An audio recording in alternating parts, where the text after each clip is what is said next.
2026 में रिलीज होने वाली संजय दत्त की फिल्म आखिरी सवाल एक बेहद चर्चा में रहने वाली पॉलिटिकल ड्रामा और हिस्टोरिकल थ्रिलर है। ये फिल्म राष्ट्रीय स्वयंसेवक संघ यानी आरएसएस के 100 साल के सफ़र और आज के युवाओं के मन में उठने वाले सवालों पर आधारित है।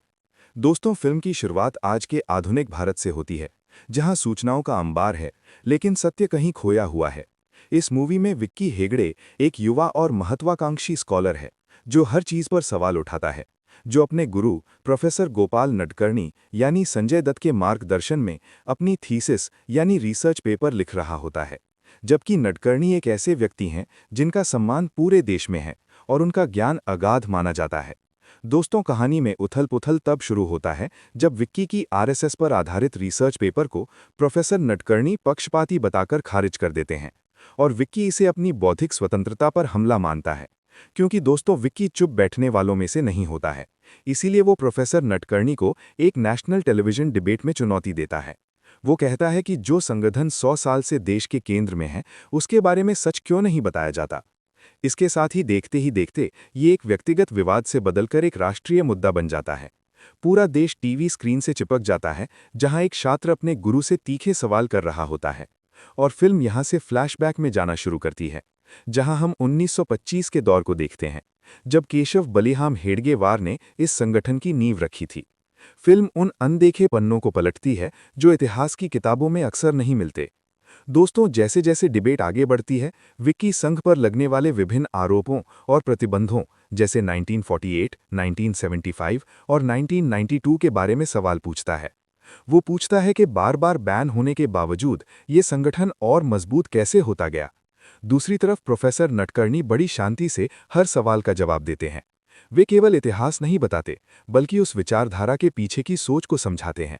वे बताते हैं कि स्वयंसेवक होना क्या होता है। डिबेट के दौरान विक्की का गुस्सा और प्रोफेसर का संयम एक गहरा मनोवैज्ञानिक युद्ध बन जाता है। दर्शक समझ नहीं पाते कि आखिर सही कौन है और गलत कौन। इसी बीच फिल्म में प्रोफेसर पल्लवी मेनन का प्रवेश होता है, जो अकादमिक जगत के अन्य पहलुओं को उजागर करती हैं। उनके और नटकर्णी के बीच के संवाद फिल्म को और बौद्धिक गहराई देते हैं। दोस्तों, जैसे जैसे कहानी 100 साल के सफ़र को तय करती है, फिल्म में नागपुर की तंग गलियों से लेकर वैश्विक मंच तक संगठन के विस्तार को दिखाया गया है। इसके अलावा फिल्म में उन गुमनाम नायकों की कहानियां भी दिखाई गई हैं, जिन्होंने समाज सेवा, आपदा राहत और राष्ट्र निर्माण में अपना पूरा जीवन खपा दिया, बिना किसी प्रचार की इच्छा के। दोस्तों, कहानी केवल राजनीति तक सीमित नहीं रहती। ये विक्की के अपने निजी संघर्षों और उसकी पहचान की तलाश की भी कहानी है। उसे लगता है कि उसकी जड़ों में कुछ ऐसा है जिसे उससे छुपाया गया है। क्लाइमैक्स में जब डिबेट अपने चरम पर होती है, तब एक ऐसा खुलासा होता है जो विक्की और नटकर्णी की दुनिया को हिलाकर रख देता है।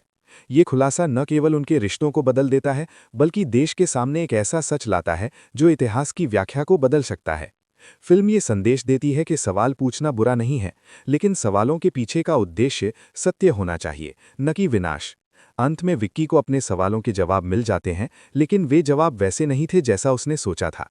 उसे एहसास होता है कि सच्चाई के कई रंग होते हैं। वहीं प्रोफेसर नटकर्णी का किरदार ये साबित करता है कि गुरु का काम केवल उत्तर देना नहीं, बल्कि शिष्य को सही सवाल पूछने के काबिल बनाना चाहिए। फिल्म के अंतिम दृश्य में विक्की और नटकर्णी एक साथ खड़े होकर उगते हुए सूरज को देखते हैं, जो एक नए भारत और आपसी समझ की ओर इशारा करता है। दोस्तों, मैं आपको बता दूं कि ये मूवी 15 मई 2026 को रिलीज होगी। तो स्टोरी आपको कैसी लगी, कमेंट करके बताइए।